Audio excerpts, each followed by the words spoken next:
नमस्कार, स्वागत है आप सभी का। आप देख रहे हैं स्टेट मेरा हिंदी। मैं हूं आपके साथ कृतिका सिंह और आइए अब आपको दिखाते हैं चुनाव से जुड़ी हुई बड़ी खबरें। बीजेपी के वरिष्ठ नेता गोपाल शेट्टी ने पार्टी के कुछ फैसलों पर असहमति जताई है और विरोध में चुनाव लड़ने की घोषणा की है।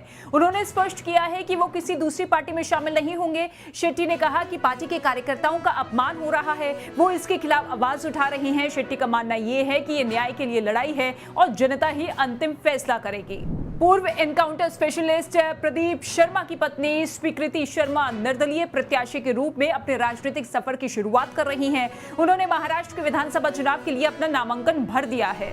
NCP SP chief Sharad Pawar ने कहा कि प्रदेश में कई साल से हम लोगों ने एक पार्टी बनाई है, आप लोगों ने भी समर्थन किया, कई साल तक निर्वाचित किया, कुछ लोगों ने हम पर मुकदमा दायर कर दिया और दावा किया कि ये निशान उनका है। मेरे नाम पर एक समन जारी किया गया था जिसमें अदालत में पेश होने के लिए कहा गया।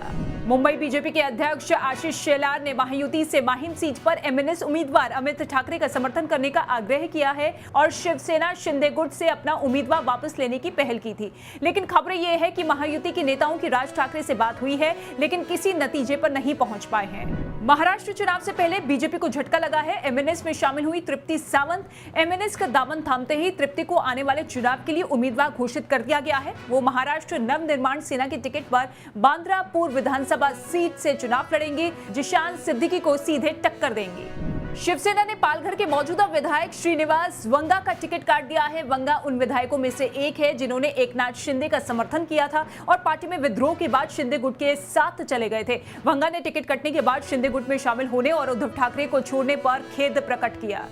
झारखंड में चुनाव के चलते सभी पार्टी की तैयारियां तेज हो चुकी है। तेजस्वी यादव और मुख्यमंत्री हेमंत सोरेन ने एक ही मंच पर आकर अपने सहयोग का संकेत दिया है। तेजस्वी यादव ने कहा कि महागठबंधन की सरकार बनेगी और बीजेपी का कार्य केवल नुकसान पहुंचाने तक सीमित रहा है।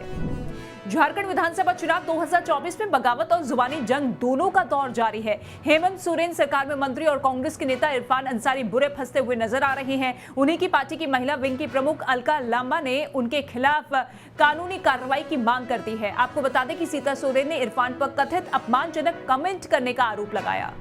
दुमका में असम के मुख्यमंत्री हिमंता बिस्वा शर्मा ने जेएमएम पर जमकर हमला बोला है। कहा झारखंड में हो रहे चुनाव में घुसपैठिए वादा खिलाफी दो बड़े मुद्दे हैं। सीएम हिमंता ने कहा कि आदिवासियों का नेता नहीं है, हेमंत सोरेन घुसपैठियों के सरदार बन चुके हैं। साथ ही कांग्रेस पर भी जमकर बरसे। कहा कि कांग्रेस में समर्पित कार्यकर्ताओं को महत्व नहीं दिया जाता है। कांग्रेस परिवार और चाटुकारों की पार्टी बन गई है। 2024 झारखंड विधानसभा चुनाव में परिवारवाद का बोलबाला है। एनडीए और इंडिया गठबंधन के टिकट बंटवारे में ये बात साफ नजर आ रही है। इनमें सीएम, पूर्व सीएम, मंत्री, सांसद और पूर्व विधायकों को परिजनों को टिकट दिया गया है।